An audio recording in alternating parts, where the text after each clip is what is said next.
தமிழ் குரல் நேயர்களுக்கு வணக்கம். இது ஒரு சிறப்பு நேர்காணல். அரசியல் விமர்சகர் திரு மருதையன் அவர்களோட இணைஞ்சிருக்கோம். வணக்கம் தோழர். வணக்கம். தாவேகா அரசாங்கம் அமைஞ்சதுக்கு பிறகு ரொம்ப அதிகமான ஒரு புழக்கப்படக்கூடிய வார்த்தை அப்படிங்கிறது ஜிஓ. ஏன் அப்படின்னா பல விஷயங்களுக்கு இன்னுமே ஜிஓ வெளியே வரவில்லை. அரசாணையே வெளிவராம பல நியமனங்கள், பல திட்டங்கள் அப்படின்னு அறிவிச்சிருக்கிறாங்க. குறிப்பாக சமீபத்தில் பார்த்தீங்க அப்படின்னா திமுகவே டிஜிபி ஆஃபீஸில் ஒரு எஃப்ஐஆர் புகார் கொடுத்துருந்தாங்க.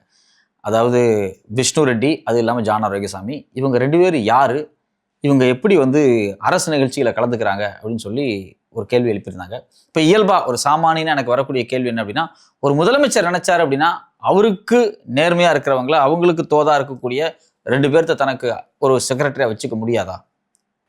இப்போ இதில் 2 பாயிண்ட் இருக்குது. அதுக்கு முன்னால் ஒரு விஷயத்தை சொல்லிடுறேன். ஒரு கேபினட் மீட்டிங் பற்றி டிஜிபி ஆஃபீஸில் கிரிமினல் கம்ப்ளைண்ட் கொடுத்ததை தமிழக அரசியல் வரலாறுல இப்போ தான் முதல் முறை பார்க்குறேன். கேபினட் மீட்டிங்கில் சம்மந்தம் இல்லாத ஆளுங்க இருக்கிறாங்க, இது என்னன்னு கேளுங்க, ஃபோட்டோ வேற போடுறாங்க, அவர் யாருன்னே தெரில, ஆமாம் அப்படின்றதான் போட்டிருக்கிறாங்க. இல்லை, கேபினட் மீட்டிங் டு மக்கள் பிரச்சனை. இப்போ சமீபத்தில் நடந்த அணு திட்டத்துக்கான மக்கள் ஒன் பை ஒன் வரும் அது அப்படின்னு. இப்போ கேபினட் மீட்டிங்கை பற்றி ஒரு கமிஷனர் ஆஃபீஸ், டிஜிபி ஆஃபீஸில் கம்ப்ளைண்ட் கொடுத்தது இப்போ தான் நான் கேள்விப்படுறேன். அது ஒரு நல்ல மாற்றம்னு வச்சுக்கலாம் நம்ம. அது ஒரு கிரிமினல் கம்ப்ளைண்ட், கிரிமினல் கான்ஸ்பிரசியும் இருக்குது. அதில் ஏன் கான்ஸ்பிரசி இருக்குன்னாக்கா, சட்டப்பூர்வமாக தேர்ந்தெடுக்கப்பட்ட அமைச்சர்கள் அல்லது முறையாக நியமிக்கப்பட்ட அதிகாரிகள், அரசு நியமனம் பெற்ற அதிகாரிகள், அவங்க கொள்கை வகுப்பாளர்களாக இருந்து பேசுகிறாங்க அப்படின்னாக்கா அவர்களுக்கு they have a legitimate right to take decisions. அவர்களுக்கு சட்டபூர்வமான அதிகாரம் இருக்குது. அது அப்படிப்பட்ட ஒரு இடத்துல வேற 4 முதலாளிகள், இப்போ நீங்கள் ஒரு ஹைவேஸ் பற்றி முடிவு எடுக்கிறோன்னு வச்சுங்களேன், 2 ஹைவேஸ் கான்ட்ராக்டரையும் உட்கார வச்சு எப்படி கான்ட்ராக்ட் கொடுக்கலாம், டெண்டர் எப்படி நம்ம இது பண்ணலாம், அப்படி முடிவு எடுத்தால் அதுக்கு பேர் கான்ஸ்பிரசி. ஏன்னா அவங்க அந்த இடத்துல இருக்க முடியாதவர்கள். அது பாலிசி மேக்கிங் இல்லை, கான்ஸ்பிரசி மேக்கிங் தான் அது. இப்போ கேபினட் மீட்டிங்கில் எடுக்கப்படும் முடிவுகளுக்கு பாலிசி என்று பெயர் சூட்டுவதா, கான்ஸ்பிரசி என்று பெயர் சூட்டுவதா அப்படின்றதான் இப்போ அவர் ஆர்எஸ் பாரதி கொடுத்துருக்கிற கம்ப்ளைண்ட் எழுப்புகின்ற கேள்வி. அது மட்டும் இல்லை, இன்றைக்கி ஹிந்து பேப்பர் எடுத்து பார்த்தீங்கன்னாக்கா ஃப்ரண்ட் பேஜில் ரிப்போர்ட் ஆகிருக்குது. இந்த அரசாங்கத்தினுடைய மிக முக்கியமான விளம்பரப்படுத்தப்பட்ட விஷயங்களான சிங்கப்பெண் திட்டம், அதுக்கு போய் வெப்சைட்டில் பார்த்தாக்க ஜிஓ இல்லை, சரியா? அதுக்கு அடுத்தது இந்த 100 யூனிட் எலக்ட்ரிசிட்டி ஃப்ரீ, அதுக்கு ஜிஓ இல்லை. அப்புறமா விவசாயிகள் கடன் தள்ளுபடி, அதுக்கு போய் பார்த்தாக்கா இங்கிலீஷில் ஜிஓ இல்லை, தமிழில் ஒரு அறிவிப்பு மாதிரி இருக்குது. அது செல்லாது. சட்டப்படி ஆங்கிலத்தில் போடப்படுகின்ற ஜிஓ தான் சட்டப்படி செல்லத்தக்கது. இதெல்லாம் இல்லை. இப்போது பத்திரிகையாளர் ஆர்கே ஒன்று பேசி போட்டிருக்கிறார். அவர் இந்த 2 பேருடைய அப்பாயின்மெண்ட்டை பற்றி கேள்வி எழுப்புறார். ஜான் ஆரோக்கியசாமி, இன்னொன்று விஷ்ணு ரெட்டி. ஆர்எஸ் பாரதி கொடுத்துருக்கிற கம்ப்ளைண்ட் தான். அவங்கள பற்றி என்ன, அவர் பொலிட்டிக்கல் அட்வைசர், யார், ஜான் ஆரோக்கியசாமி. விஷ்ணு ரெட்டி என்ன அப்படின்னா அவர் அட்மினிஸ்ட்ரேஷன், அப்பாயின்மெண்ட்ஸு, அப்புறம் ஈவெண்ட்ஸ் மேனேஜ்மெண்ட், இதெல்லாம் அவர் பார்ப்பார் அப்படின்னு எங்கே இருக்குது அப்படின்னா பொதுவெளியில் சொல்லப்படுகிறது. பொதுவெளியில் சொல்லப்படுகிறது. அந்த ஜிஓ வெளியாகலை. ஜிஓ இணையதளத்தில் வெளியிடப்பட்டிருக்கணும், அப்படி வெளியிடப்படவில்லை. இந்த பாயிண்ட், ஜான் ஆரோக்கியசாமி அல்லது விஷ்ணு ரெட்டி பற்றிய பிரச்சனையை 1 வாரம் 10 நாளைக்கு முன்னாலேயே வழக்கறிஞர் வில்சன் அவருடைய ட்விட்டர் பேஜில் ரைஸ் பண்ணிட்டார். ஒருவேளை உங்கள்கிட்ட விஷயம் இருக்குது அப்படின்னு சொன்னால் நீங்கள் அப்போயே பதில் சொல்லிடலாம், க்ளோஸ்ட். அது பதில் வராத பட்சத்தில் தான் ஆர்எஸ் பாரதி போய் கம்ப்ளைண்ட் கொடுக்குறாரு. இப்போ இதுக்கு முன்னால் இதுக்கு போடப்பட்ட அப்பாயின்மெண்ட்டு இவர் ஜெகதீஷ் பழனிசாமி, ஆமாம், அவர் நியமிக்கப்பட்டது நமக்கு தெரியாது, அவராக போடுறாரு. அவரோட ட்விட்டரில் விஜய்க்கு வாழ்த்து சொல்லும்போது அதை சேர்த்து சொல்கிறார். ஆமாம். இன்னொரு அப்பாயின்மெண்ட்டு நயினார் நாகேந்திரன் ரிலீஸ் பண்ணுறாரு. இவர் அப்படி அவருடைய சென்ட்ரல் கவர்மெண்ட் ஸ்டோர்ஸ்லேருந்து எடுத்து ரிலீஸ் பண்ணுறாரு வெங்கட் நாராயணன். அப்போது இப்போ இதெல்லாம் காட்டுவது என்ன அப்படின்னு சொன்னாக்கா, ஒரு சிஸ்டமாகவே இந்த அரசு இயங்கவில்லை, வேற விதமாக இயங்குது. அப்படின்றது தான் இதெல்லாம் காட்டுவது. ஒரு அரசு இயங்க வேண்டிய முறைன்னு ஒன்று இருக்கு இல்லையா? ஒரு பியூனுக்கு அப்பாயின்மெண்ட்டுன்னாலும், இப்போ ஒரு கலெக்டர் வந்து நாளையிலேருந்து ஒரு குரூப் 4 அப்படின்னு சொல்லிட்டு கிளம்பி போயிடுறாருன்னு வச்சுக்கோங்க. அப்படி அப்பாயின்மெண்ட் எடுத்துக்குவாங்களா? கீழ்நிலை அதிகாரியை எங்கே அப்பாயின்மெண்ட் ஆர்டரு, எங்கே உத்தரவு, அதை காட்டு அப்படின்னு கேட்பாங்க. நம்ம அரசு அலுவலகத்துக்கு போனால் எத்தனை ஆவணங்கள் கேட்குறாங்க. இந்த நாட்டு பாஸ்போர்ட் இருந்தாலே குடிமகன் இல்லைன்னு சொல்லிட்டு இருக்கிறான். ஆமாம் இல்லையா? அப்படி இருக்கும்போது சிஎம்மோட பொலிட்டிக்கல் அட்வைசர் ஒன்றுமே இல்லாமல் போயிட்டு வந்துட்டு இருக்காரு. இன்னொருத்தர் விஷ்ணு ரெட்டி, அவரை பற்றிய வரலாறு உள்ளே போனீங்கன்னா அது பெரிய பிரச்சனை. ஆந்திராவில் ஜெகன்மோகன் ரெட்டி, அவருக்கு நெருக்கமாக இருக்கக்கூடிய கிரானைட் லாபி மற்றும் லிக்கர் லாபி, அதில் அனில் ரெட்டி போன்றவர்கள், அவங்க மேலே ED case, CBI case, special investigation team இதெல்லாம் இருக்குது. அவர்களுக்கு இவர் நெருக்கமானவர் என்பதற்கு மேல் இவர் மேலே இடி கேஸ் இல்லைன்னு வச்சுக்கோங்க. அது வரைக்கும் நமக்கு தகவல் இல்லை. நெருக்கமானவர் அப்படின்றது இருக்குது. நெருக்கமானவராக இருந்தாலே என்ன பிரச்சனைன்னு உங்களுக்கு தெரியும் இல்லையா? அப்போ அவரை கொண்டு வந்து இங்கே போட்டிருக்கிறாரு. அவர் இப்போ நீங்கள் சொன்ன மாதிரி அந்த Manavalakurichi Indian rare earths limited, ஆமாம், அங்கே வந்து இந்த இவங்க வாக்குறுதிக்கு முரணாக அந்த 1000 சொச்சம் ஏக்கருக்கு வந்து அனுமதியை எக்ஸ்டெண்ட் பண்ணியிருக்கிறாங்க. அது பற்றி பிரச்சனை நடக்குது, மக்கள் எதிர்க்கிறாங்க. அதில் பெரிய வேடிக்கை என்னன்னா, மந்திரி ராஜேஷ்குமார் அவர் வந்து விஜய்கிட்ட சிஎம்கிட்ட ஒரு பெட்டிஷன் கொடுக்குறாரு. மந்திரி பெட்டிஷன் கொடுக்குறாரு. என்ன பெட்டிஷன்னா, இந்த மாதிரி அங்கே குமரி மாவட்டத்தில் கொடுத்துருக்கீங்க, அதை வாபஸ் வாங்கணும். அதை நான் ட்வீட் பண்ணியிருந்தேன். இப்போது வரலாற்றிலேயே முதல் முறையாக ஒரு மந்திரி முதல்வருக்கு பெட்டிஷன் கொடுக்குறத இப்போ தான் பார்க்குறோம். வேறு யாராவது கொடுக்கலாம், மக்கள் கொடுக்கலாம், யாரும் கொடுக்கலாம். வந்து இது ஒரு பாலிசி டெசிஷன். எது ஒரு ஆண்டு நீட்டிப்பது என்பது பாலிசி டெசிஷன். அப்போது மந்திரி இந்த மனுவை கொண்டு வந்து முதல்வர்கிட்ட கொடுக்குறாருன்னா, நான் என்ன புரிந்து கொள்ள வேண்டி இருக்கிறது என்றால், இதை ஒரு ஆண்டு எக்ஸ்டெண்ட் பண்ணுற முடிவு கேபினெட்டில் எடுக்கப்படலை. ஒருவேளை கேபினெட்டில் எடுக்கப்பட்டிருந்தால் அந்த ராஜேஷ்குமார் அங்கேயே கேட்டிருப்பார், ஐயா இது எங்கள் ஊருக்கு பிரச்சனை ஆகும் அப்படின்னு அங்கே சொல்லியிருப்பார். இல்லை அதெல்லாம் முடியாதுங்க, இதான் முடிவு அப்படின்னு சொல்லியிருந்தாக்க அவர் அப்புறம் வந்து மனு கொடுக்கறதுக்கு வேலை இல்லை.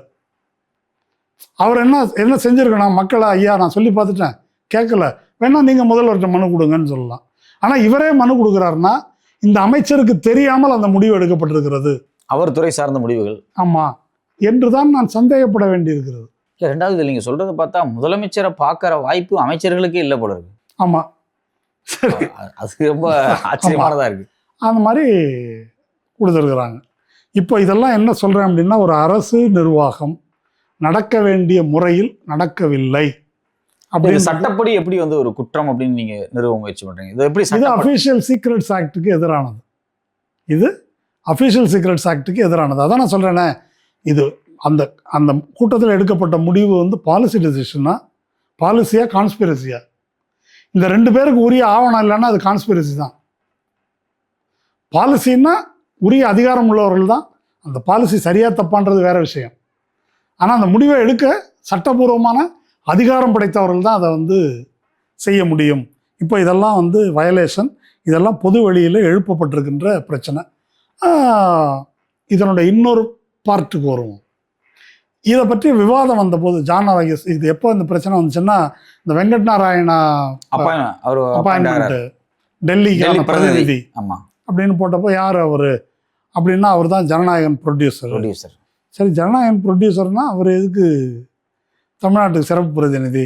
அதில் வந்து பல பேருக்கு என்ன பிரச்சனை, ஏன் தமிழ்நாட்டில் ஒத்தனமே இல்லையா, ஒத்தனுக்கு அறிவு இல்லையா, ஒரு ஓய்வு பெற்ற அதிகாரியோ இல்லை கட்சியில் இருக்கக்கூடியவர்களோ வேற பதவி இல்லாதவர்கள் இருப்பாங்க இல்லையா, அது எவ்வளோ பேர் காஞ்சி கிடக்குறாங்க.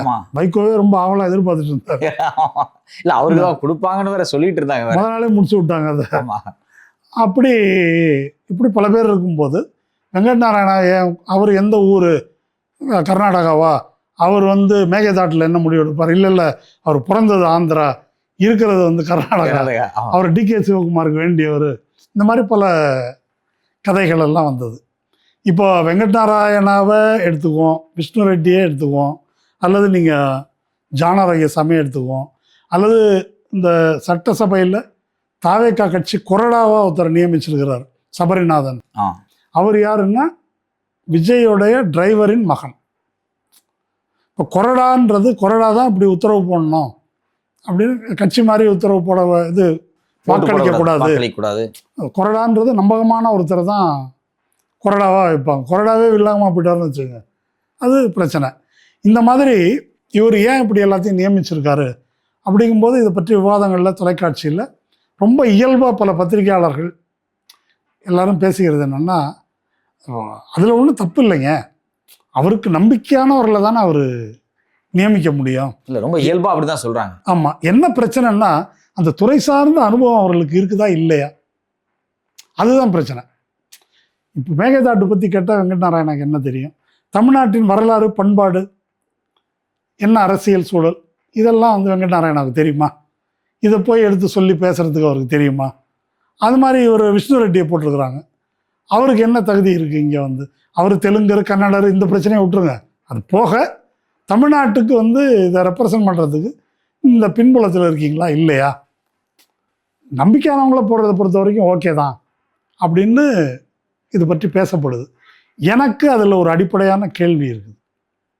இப்போ இந்த நம்பிக்கையானவர்கள் அப்படின்றத ஒரு மனிதர், நீங்களோ நானோ யாரோ எப்படி தேர்ந்தெடுக்கிறோம்? நான் ஒரு அமைப்பில் ஒரு 35 வருஷம் இருந்திருக்கிறேன். திமுக ஒரு கட்சி, கம்யூனிஸ்ட் கட்சி, மற்ற கட்சிகள்லாம் இருக்குது, விசிகா இருக்குது. இப்போ விசிகாவில் வந்து பல பொறுப்புகளில் பல இடங்களில் இருக்கிறாங்க இல்லையா, அவங்களெலாம் திருமாவளவனுக்கு தனிப்பட்ட உறவுகளா, சொந்தங்களா, தெரிஞ்சவங்களா, நெருக்கமாக? அவர் கட்சின்னு ஒன்று ஆரம்பித்து பல ஊருக்கு போய் வேலை செஞ்சு அதில் அந்தந்த ஊரில் இந்த போராட்டத்தில் இந்த பையன் முன்னால் இருக்கார், அப்போ இந்த பையன் அந்த நகர செயலாளராக இருக்கட்டும், அப்படிதானே? ஆமாம், அப்படிதான். இது விசிகாவுக்கு மட்டும் சொல்ல, நான் திமுகவுக்கு எல்லாமே எல்லா கட்சிகளுக்கும் அது பொருந்தும். அதாவது பொருள் என்னன்னு கேட்டால், நம்பகத்தன்மை அதில் எங்கேருந்து வருதுன்னாக்கா, அந்த கட்சியின் கொள்கைக்கு அவர் விசுவாசமாக இருக்காரா, நேர்மையாக இருக்காரா, அதில் சின்சியராக செயல்படுத்துகிறாரா, அதிலிருந்து அவர் நம்பிக்கையானவர், அப்படி தான் அவர்கள் தெரிவு செய்யப்படுகிறார்கள். அது நீங்கள் வந்து அதிமுகவில் நியமனம் தான், அது நியமனமாக இருந்தாலும் சரி அல்லது தேர்வு முறையாக இருந்தாலும் சரி, ஏதோ ஒரு வகையில் ஒரு மக்கள் மத்தியில் செல்வாக்கு பெற்றவராக இருக்கணும் அப்படின்ற ஒரு அளவுகோல் இருக்குது. என்ன இல்லைன்னு நான் சொல்ல வரேன்னா, கட்சி தலைவருக்கு பர்சனலாக தெரிஞ்சவர், ரொம்ப நாளாக பழக்கம், நெருக்கம், கூட படித்தவர், அப்படியெல்லாம் அந்த அளவுகோல் எந்த கட்சியிலும் இருப்பதில்லை. ஆனால் விஜய் கட்சியில் இருக்குது. ஏன் இருக்குது? இது ஒரு கேள்வி. ஏன் இருக்குது அப்படின்னா, அது வந்து ஒரு கட்சியே அல்ல. முதல் பாயிண்ட், அவர் சினிமாவில் பிரபலமான ஒரு நடிகராக இருந்தார். அந்த துறையில் அவர் நடிக்கும்போது அவருக்கு ஒரு 20-30 வருஷம் அந்த துறையில் இருந்ததில் அவருக்கு பல பேர் நெருக்கமானவங்களா அறிமுகமாக இருக்கிறாங்க. அல்லது துறைக்கு அப்பாற்பட்டு பர்சனல் ரிலேஷனில் பலர் வந்து அவருக்கு நெருக்கமாக அறிமுகமாக இருக்கலாம். இப்போ கட்சின்னு ஒன்று ஆரம்பிச்சாச்சு, அதுக்கு வந்து ஒரு 5-6 கட் அவுட் வச்சுட்டாங்க, இதெல்லாம் தான் நம்ம கொள்கை அப்படின்னு.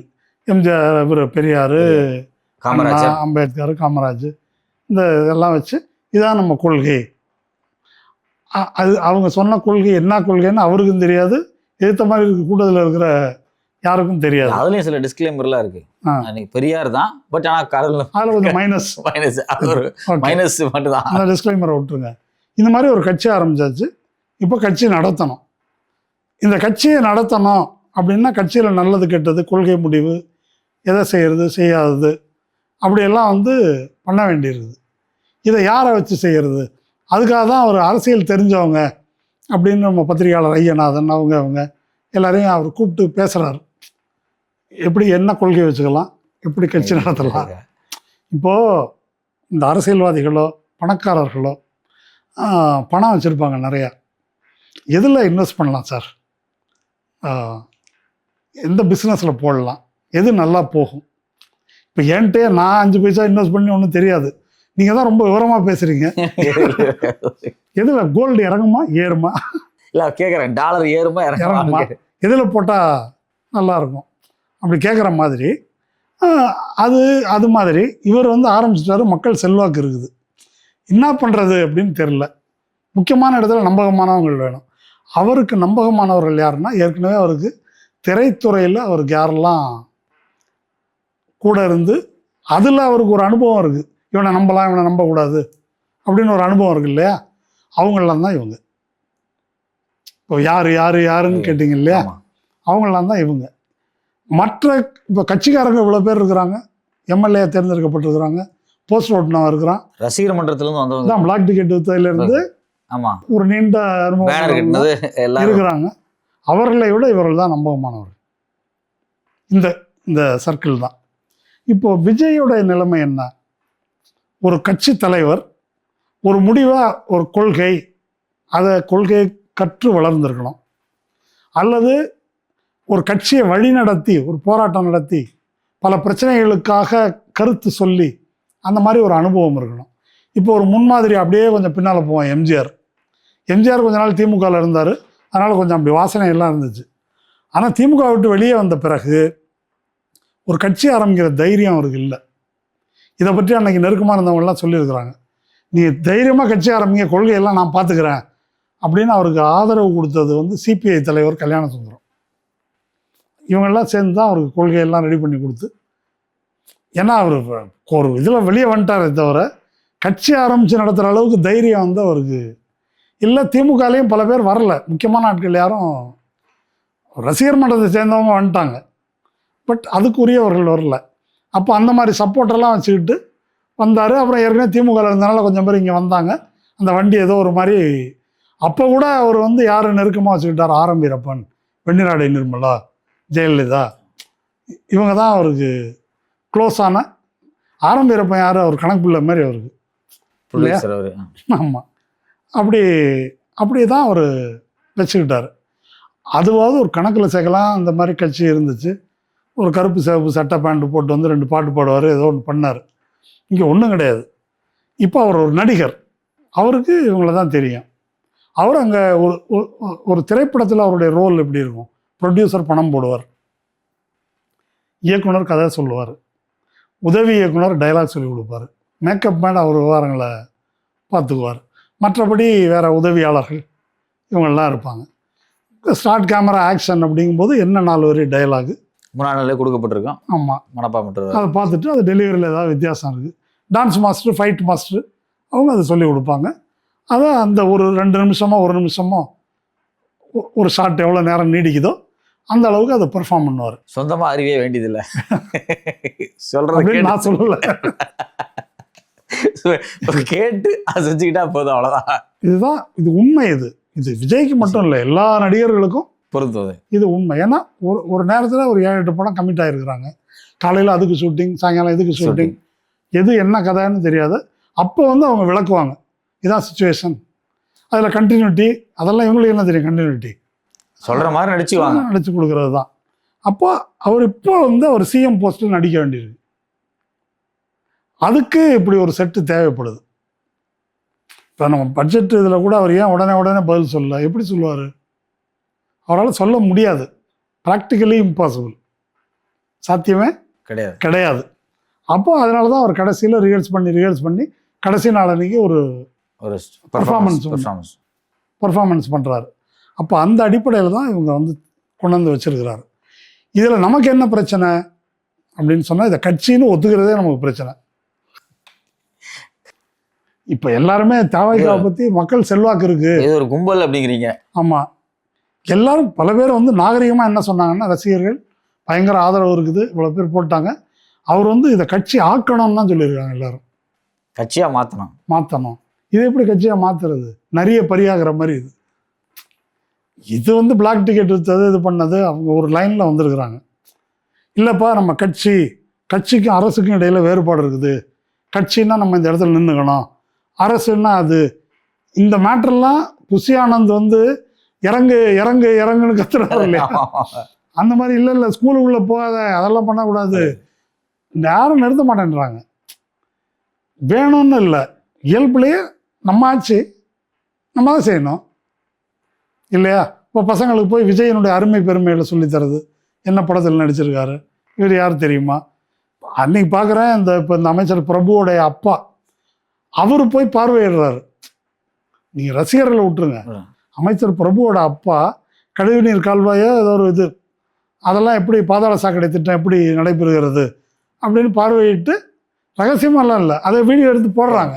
அது ரீல்ஸ் தான், அதான் மெயின் டார்கெட்டு. அவங்க நம்முடைய அதிகாரம்னு நினைக்கிறாங்க அவங்க.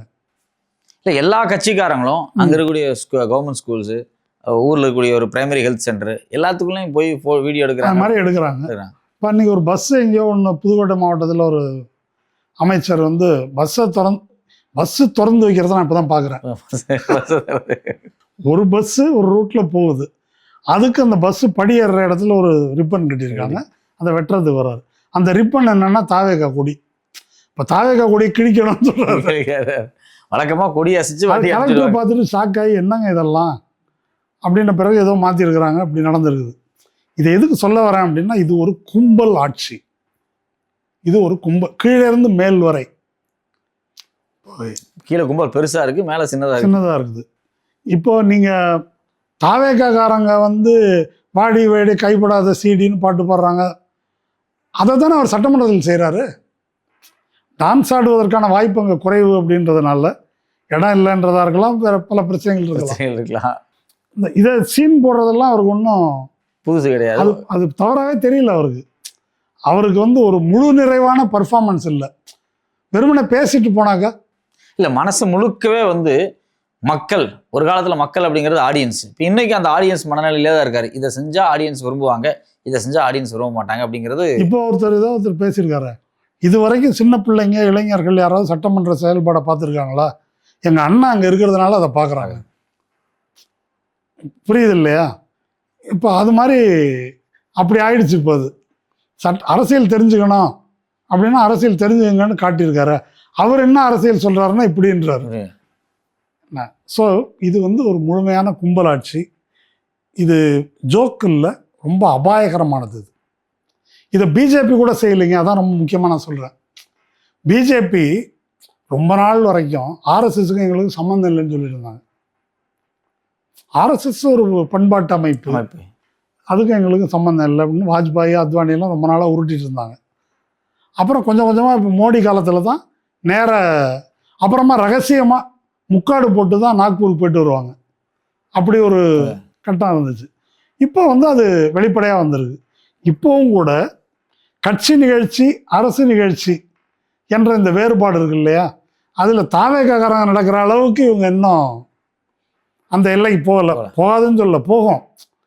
ஆனால் இப்போ இவங்க தான் அதை வந்து இந்தியாவிலேயே முதல் முறையாக அந்த எல்லை கூட, ஆமாம், அந்த எல்லை கூட வந்து அழிச்சிட்டாங்க. நாங்கள் தான் எல்லாம் அப்படின்னு கொண்டாந்துட்டாங்க. இல்லை, ஜெயலலிதா கூட சசிகலாவோடு எவ்வளோ நெருக்கமாக இருந்தாலும் அதுக்காக செக்ரட்டரியேட்டில் கூட்டு வந்து தனி ரூம் உட்கார வச்சு உட்கார வைக்கல, அப்படி பண்ணதில்லை. அதில் அவங்க ரொம்ப தெளிவாக இருந்தாங்க. அவங்க உண்மையிலேயே வந்து அதில் வந்து இதனுடைய லெஜிட்டிமசி என்ன அப்படிங்கிறதுல வந்து ரொம்ப கவனமாக இருந்திருக்காங்க. ஆமாம், வேணா பாய்ஸ் கார்டன் வர சொல்லுவாங்க எல்லாரையும். அங்கே அது வேற. சசிகலா கொண்டு வந்து செக்ரட்டரியேட்டில் உட்கார வைக்கல என்ற உண்மையை நான் ஒத்துக்கொண்டு தான் தீர வேண்டும். ஓகே, ஸோ இதுதான் இதில் உள்ள மையமான பிரச்சனை. இந்த விஷயம் வந்து அம்பலப்படுத்தப்படணும். நம்ம வந்து எங்கே நிற்கக்கூடாதுன்னா, அஃபிஷியல் சீக்ரெட்ஸ் ஆக்ட் முறை மீறப்பட்டு விட்டது அப்படின்றதோட இது பிரச்சனை முடியறதில்ல. இது மொத்தமுமே தப்பு, இது அரசமைப்பு சட்டத்துக்கோ அல்லது ஏற்கனவே நிறுவப்பட்ட நடைமுறைகளுக்கோ இது எதுலேயுமே வரல. ஜிஓ போட்டாலுமே தப்பு தான். ஒரு கும்பல் கட்சி என்ற பெயரில் அதிகாரத்தை கைப்பற்றி இருக்கிறது. அதுக்கு லெஜிட்டிமசி கொடுக்குற ஒரே ஒரு பாயிண்ட்டு 35% ஓட்டு வாங்கிட்டாங்கன்றது. இப்போ இது எதையும் கூட்டணி கட்சிகளாக இருப்பவர்கள் கேள்வி கேட்பதில்லை. அவங்கெல்லாம் சீசன்டு பொலிட்டீஷியன்ஸ், யாரும் விவரம் அறியாதவர்கள் கிடையாது, அவங்களுக்கு தெரியும். ஆனால் இது எதையும் அவங்க கேட்கறதில்லைன்றது மட்டும் இல்லை, நியாயப்படுத்தியும் இதில் என்ன ஒரு சின்ன தப்பு நடந்து போச்சுன்னா அவசரப்பட்டு இந்த ஜோசியரை முதல்ல போட்டார். இப்போ போட்டிருந்தா பிரச்சனை கிடையாது, பிரச்சனை இல்லை. இது கொஞ்சம் பழகிருக்கும். இவங்களும் வந்து இது கூட்டணிக்குள்ளே போகலை, வெளியே இருந்தாங்க. இப்போ அதை போய் நியாயப்படுத்துறது கொஞ்சம் கூச்சப்படுற மாதிரி இருந்துச்சு. திரும்ப அதை கூட பேசிட்டாரு. மிச்சம் பேரெல்லாம் இல்லை இது தப்பு.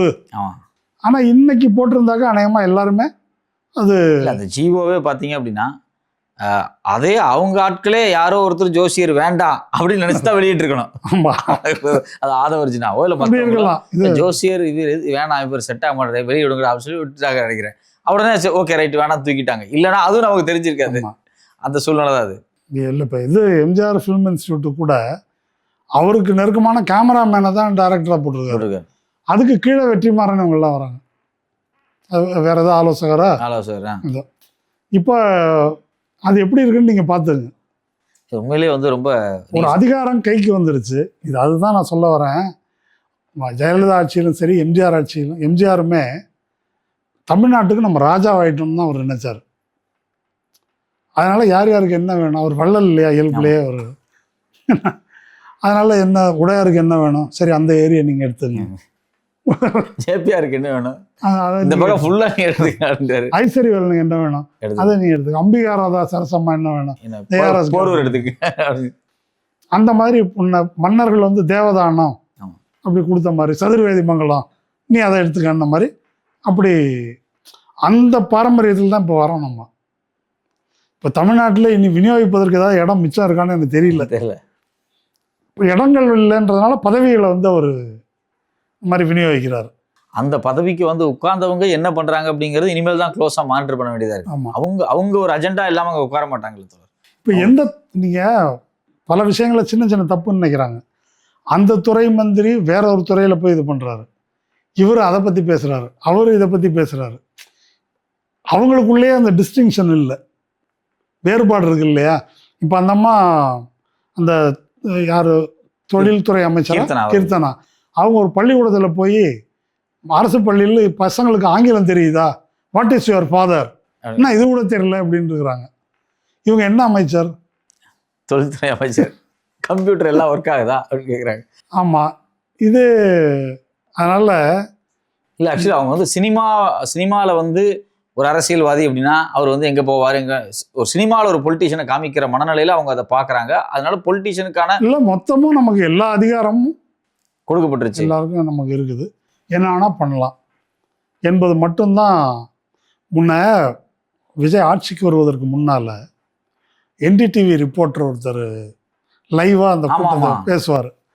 அப்போ வந்து ஒரு பையன் வந்து டான்ஸ் ஆடி படிப்பு காட்டி வந்து செய்வான் இல்லையா, அந்த இமேஜை மனசில் வச்சுங்க. அதோட பெரிய லெவல் விரிவாக்கம் தான் இப்போ நம்ம பார்க்குறது. நான் அந்த ரிப்போர்ட்டரை தனிப்பட்ட முறையில் ஒரு நிகழ்ச்சியில பார்த்து பேசிட்டு ஆக்சுவலி என்ன ஆயிடுச்சு, சாம் டேனியல். ஆமா சாம் டேனியல் அவர் பார்த்து நிகழ்ச்சி அவர்கிட்ட பேசினேன். அவர் அதை இல்லை இப்போ சாம் டேனியல் இடத்துல தமிழக அரசு அதிகாரிகள்லாம் இருக்கிறாங்க. அந்த பையனோட இடத்துல வந்து தேர்ந்தெடுக்கப்பட்ட பிரதிநிதிகள் இருக்கிறாங்க. அந்த சீனை இப்போ நம்ம காட்டிட்டு இருக்காங்க. இதுதான் இந்த ஆட்சி அப்படின்னு நம்ம புரிஞ்சுக்கலாம்.